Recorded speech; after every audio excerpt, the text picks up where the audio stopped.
রাজত্ব কার?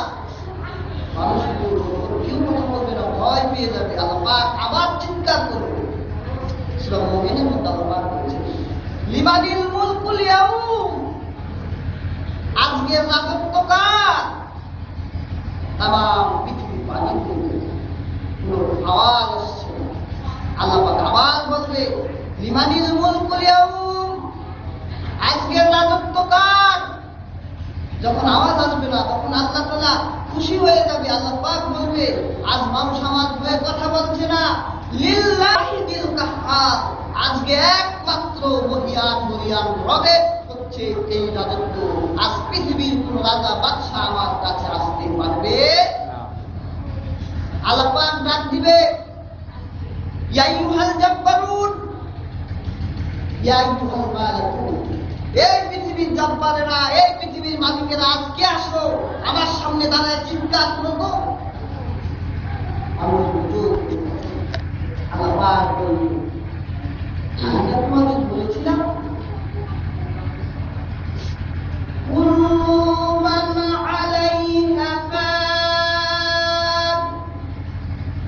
তামাম পৃথিবীর যা কিছু আছে আমি আল্লাহ রাব্বুল আলামিন সব কিছু ধ্বংস করে দিব।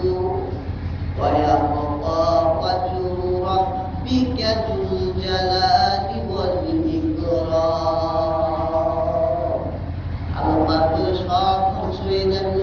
যে নবী পাক সাল্লাল্লাহু আলাইহি ওয়াসাল্লাম আমার নিজের নূর থেকে সৃষ্টি করলাম, সেই নবীকে আমি বেহুশ করে তামাম দুনিয়ায় নিশ্চিহ্ন করে দিয়ে একমাত্র মুহাম্মদ তোমার মহিয়ান মরিয়ান রব সেই দিন একা থাকবে। আমি আইয়ি আলা'i রাব্বিকুমা তুকাদ্দিবান। এই মিথ্যাবাদী দলেরা, তোমরা কি অস্বীকার করতে চাও? মানুষকে কেউ কথা বলবে না। আল্লাহ পাক বলে, সেই দিন যতদিন ইচ্ছা, ইল্লা মান শাআল্লাহ, যতদিন ইচ্ছা আল্লাহ একা থাকবেন। আল্লাহর আর ভালো লাগে না একা থাকতে। এক সময় আল্লাহ একা ছিলেন, মনে চায় না আর একা থাকতে। আল্লাহ নবী বানালেন, ফেরেশতা বানালেন, আল্লাহ এই পৃথিবী সাজালেন, এখানে আল্লাহ তাআলা আমাদের রাখলেন, আবার ধ্বংস করলেন, আবার একা থাকতেন। এরপর আবার আল্লাহ একা থাকতে ভালো লাগবে না। আল্লাহ পাক বলবে, সুম্মা নুফিকা ফিহি উখরা, সেই দিন আল্লাহ আবার ইসরাফিলকে জীবিত করবেন। বলবেন যে, হে ইসরাফিল, আবার বাঁশি ফুৎকার দাও, আবার মানুষগুলো উঠাও, আবার আমি আমার হাতে তৈরি করা মানুষদের দেখতে চাই। আবার সেই বাঁশি ফুৎকার দিবে, মানুষগুলোকে আল্লাহ রাব্বুল আলামিন কবরগুলো এবার আরম্ভ করবে। এই যে মানুষগুলো মনে রাখছে, অনেকে যারা বেশি পণ্ডিত তারা স্বীকার করে না, মনে করে মানুষগুলো মরলে মাটির সাথে মিশে যাবে, পচে যাবে। আল্লাহ পাক বলে, কখনো নয়, তোমরা মাটি ছিলে, আমি তোমাদের জীবন দিয়েছি, আবার মাটি করবো, আবার উঠাবো। আমি আল্লাহ শুধু খেলবো, তোমরা আমার খেলা করবে। আল্লাহ পাক যেই দিন কবর থেকে মানুষগুলোকে উঠাতে আরম্ভ করবে, মানুষগুলো কোন দিকে যাবে? আল্লাহ পাক তখন পূর্ব দিকে আগুন ধরাইয়া দিবে, মানুষগুলো আগুন পাবে, কবর থেকে দৌড়াতে থাকবে, আগুনগুলো মানুষকে দৌড়ান দিতে থাকবে। গর্ত থেকে যেমন পিপিলিকাগুলো একের পর এক উঠতে থাকে, আল্লাহ পাক বলে, সেই দিন আমি কবর থেকে মানুষগুলো পিপিলিকার মতো যাবো, মানুষগুলো দৌড়াতেই থাকবে। আমি আল্লাহ তাদের দৌড়াতে দৌড়াতে কোথায় নিয়ে যাব? পূর্ব দিকের মানুষগুলোকে আমি আল্লাহ আমার হাবিব মুহাম্মদ ইসলামকে যে জায়গার মধ্যে রেখেছি, সেই মদিনাতুল মুনাওয়ারার সামনে, মক্কার পেছনে, এই মধ্যবর্তী জায়গার মধ্যে পৃথিবীর সমস্ত মানুষকে আমি আল্লাহ একত্রিত করাবো। মানুষগুলো দৌড়াতে থাকবে আর বলবে, কে আমাদের দৌড়ানি দেয় রে? আল্লাহ বলে, সেই দিন পাগলা কুত্তার মতো দৌড়াবি। আমাকে তো দুনিয়া থাকতে আমাকে তো বিশ্বাস করিস নাই, আজ পাগলা কুত্তার মতো দৌড়াবি আর বলবি কে আমাদের দৌড়ানি দেয়। অকলা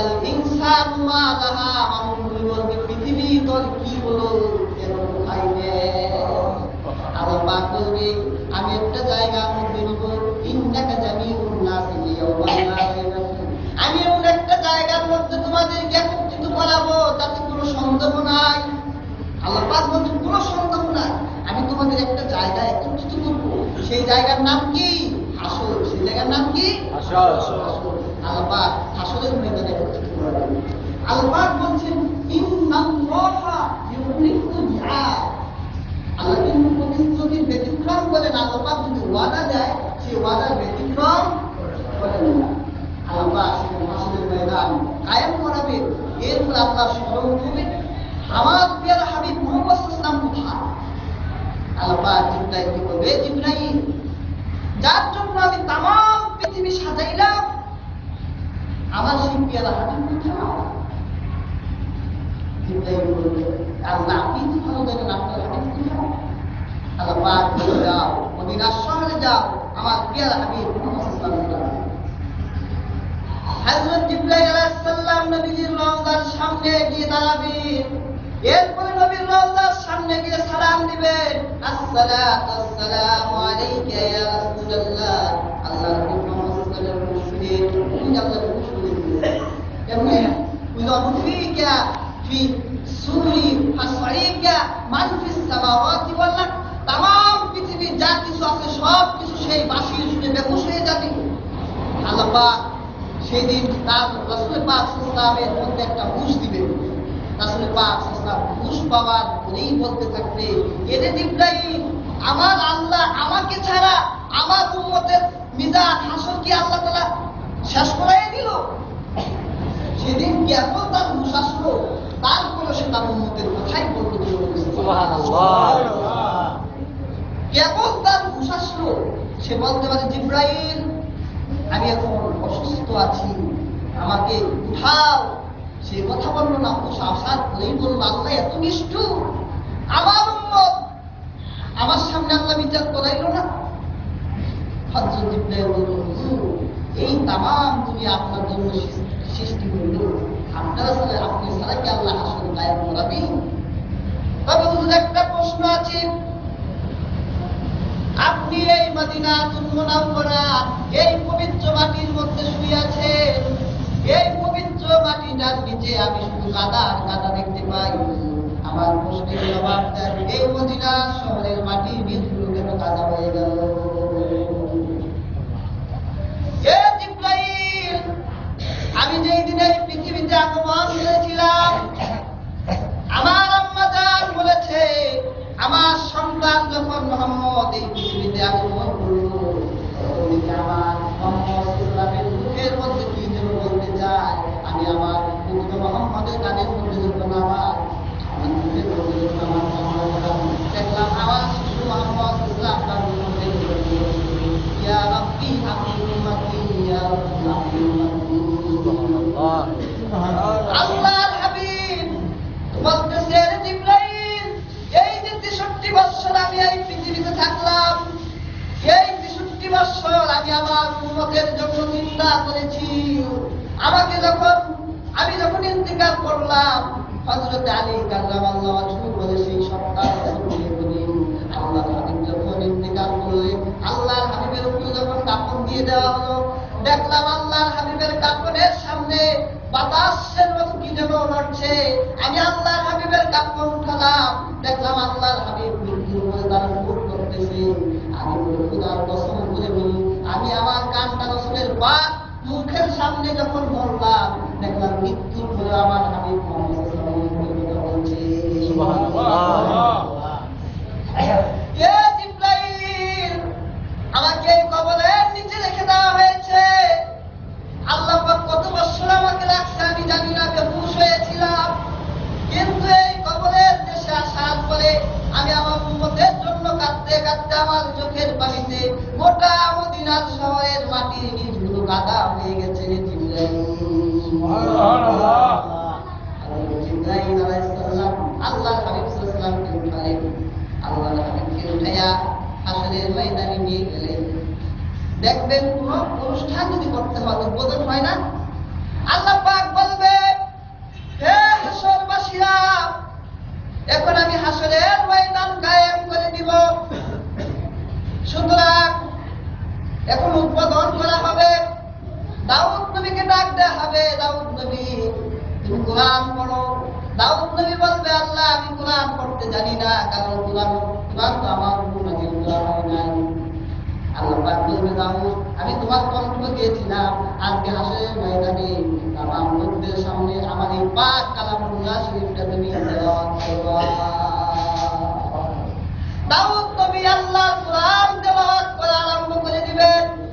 দাউদ নবীর কোরআন পড়া শেষ, আল্লাহ পাক বলবে, হে আমার হাবিব দাউদ নবী তায়েফের ময়দানে কোরআন প্রতিষ্ঠা করার জন্য দাউদ নবী তার রক্ত দেয় নাই, উহুদের জমিনে তার দাঁত থাকে নাই, দাঁত থাকিয়েছেন আপনি, রক্ত দিয়েছেন আপনি, সুতরাং আজকে আপনি হাসরের ময়দানে কোরআন পড়বেন, আমি আল্লাহ আপনার মুখের কোরআন শুনব। আল্লাহ পাক আগে আজকে আপনার মুখের কোরআন শুনব। আল্লাহর হাবিব মুহাম্মদ সাল্লাল্লাহু আলাইহি ওয়াসাল্লাম সূরা ইয়াসিন পড়া আরম্ভ করে দিবেন। সূরা ইয়াসিন যা হচ্ছে পবিত্র কালামুল্লাহ শরীফের মাথা নূর। সুবহানাল্লাহ। আল্লাহর হাবিবের সূরা ইয়াসিন পড়া শেষ হয়ে গেল। আল্লাহ পাক হাসরবাসীকে বলবেন, হাসরবাসীরা আমার দাউদ নবী কোরআন পড়লো কেমন লাগলো? নবীরা বলবে, আল্লাহ ভালো লেগেছে। আল্লাহ পাক বলবে, আমার হাবিব কোরআন পড়লো কেমন লাগলো? হাসরবাসীরা বলবে, আল্লাহ ভালো লেগেছে। আল্লাহ পাক বলবে, এখন আমি কোরআন পড়তে চাই, তোমরা শুনবা। হাসরবাসীরা আত্মহারা হয়ে যাবে, আল্লাহ আপনি কোরআন পড়বেন? আল্লাহ বলে, হ্যাঁ আমি কোরআন পড়বো, আমার কোরআন তোমরা শুনবা। সমস্ত হাসরবাসীরা লাফাতে থাকবে আর বলবে, আল্লাহ আপনি কোরআন পড়ে আজ আপনার মুখে পবিত্র কোরআন আমরা শুনতে চাই। আল্লাহর হাবিব বলে, রাতের আধারে যেমন আকাশের চাঁদটাকে যেমন সুস্পষ্ট দেখতে পাও, সেই দিন আল্লাহ পাককে তোমরা হাসরের ময়দানে আকাশের চাঁদের মতো সুস্পষ্ট দেখতে পাবা। আমরা বলি কি, আর রহমান করুণাময় আল্লাহ। আল্লাহ বলবে, আনার রহমান, আমি করুণাময়। আল্লামানাল কুরআন, আমি কোরআন শিক্ষা দিয়েছি তোমায়। খালাকনাল ইনসান,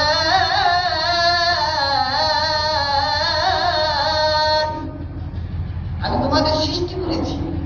আল্লাহ পাক বলতে থাকবে, আল্লাহর মুখের মধুর কোরআন যখন হাসরবাসীরা শুনবে, আল্লাহর মুখের মধুর কোরআন শুনতে তারা 1,70,000 বছর পর্যন্ত বেহুশ হয়ে থাকবে। সুবহানাল্লাহ। আল্লাহ পাক বলবে, হে পৃথিবীর মানুষ, আমি অনেকক্ষণ তোমাদের সামনে দয়াবান হয়ে থেকেছিলাম, আজকে আমি লিল্লাহি ওয়া লিল কাফার, এখন আমি রাগান্বিত হয়ে গেলাম। এখন আমি কারোর উপর কোনো দয়া দেখাবো না। যার যে আমল আছে নিয়ে আমার সেই দিন একটা আমলের দাম কত হবে জানেন? হাদিস শরীফের মধ্যে লিখছে, আল্লাহ পাক একজন লোককে ডাকবেন, এ বান্দা আসলে আল্লাহ পাক দেখবে একটা নেকের কারণে সে জান্নাতে যেতে পারছে না। আল্লাহ পাক বলবে, বান্দা আমি তো ওয়াহিদুল কাহ্হার, আজকে আমি কারো উপর দয়া দেখাতে পারবো না, সুতরাং তুমি জাহান্নামের দিকে পথ ধরো, একটা নেক তোমাকে দেওয়া হবে না। সে বলবে, আল্লাহ পাক আমি তো 70 বছর হায়াত পেয়েছি, আপনার ইবাদত তো আল্লাহ করেছে, আমাকে একটু সুযোগ দেন। আল্লাহ পাক বলবে, আমার কাছে কোনো সুযোগ নেই, তবে তোমাদের যে আপনজন আছে যদি তাদের কাছ থেকে যদি তুমি একটা নেক নিয়ে আসতে পারো তাহলে জান্নাত দিতে পারি। এইবার বলবে, আল্লাহ পাক আপনি আমাকে একটা নেকের কথা বললেন, আমি একটা নেক এনে দিব। আল্লাহ পাক বলল, একটা নেক আনবা, একটা নেকের জন্য তোমাকে 40,000 বছর দেওয়া হবে। বান্দা বলবে, আল্লাহ একটা নেকে 40,000 বছর, আপনি আমাদের 1 ঘন্টা সময় দেন, আমি এনে দিই। আল্লাহ পাক বলবে, কার থেকে আনবি? কেন আমার স্ত্রী আছে না, যার জন্য দুনিয়া করলাম, তার কাছে গেলেই তো একটা পাই। আল্লাহ পাক বলবে, 40,000 বছর সময় দিলাম, যা একটা নেক আনবো। নেকের দাম কত হবে? আল্লাহ পাক এই হাদিস দ্বারা প্রমাণিত করছে। ওই লোকটা একটা দৌড় দিবে হাসরের ময়দানে, সামনে তার প্রাণের স্ত্রী দাঁড়ায় যাবে, স্ত্রীকে ডাক দিয়ে বলবে, স্ত্রী রে দেখ, আল্লাহ পাক আমার জবানের মধ্যে জাহান্নামের খবর মেরে দিয়েছে। হে বান্দা, হে আমার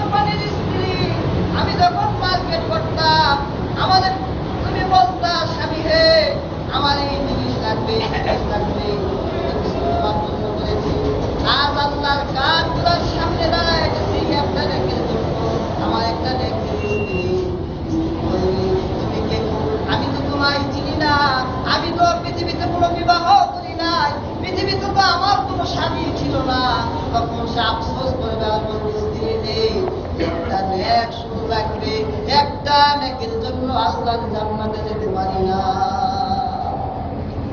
স্ত্রী বলবে দূর হয়ে যাও, যদি তুমি আমার স্বামী হয়ে থাকো তাহলে আমার মিজানের পরে যদি কোনো নেক বাকি থাকে তাহলে তোমাকে একটা নেক দেব। তার আগে শোনা, এত ভয়াবহ দিন হবে। আপন সন্তান বলবে আমার পিতাকে যদি জাহান্নামে দিয়ে যদি আল্লাহ আমাকে জান্নাতে দিত, কত নিষ্ঠুর সেই দিন। সে বলবে তামাম পৃথিবীর সমস্ত মানুষকে যদি জাহান্নামে দিত আর একা যদি আমাকে জান্নাতে দিত, কত নিষ্ঠুর হবে সেই দিনটা। সে একটা স্ত্রীর কাছে দিল না, একটা দৌড় দিল, যে ছেলেকে সে খাওয়াইছে কাঁধের উপরে নিয়ে বাজারে নিয়ে গেছে। ছেলের সামনে যায় দাঁড়ায় বলবে বাবা রে, তোর কি স্মৃতি মনে পড়ে না? তাকে আমি বাজারে নিয়েছি, তুই যা খেতে চেয়েছিস তাই খাওয়াইছি, আজ আল্লাহর কাঠগোড়ার সামনে দাঁড়াইছে, একটা নেক দিলে বাপ, তোর পাও ধরি।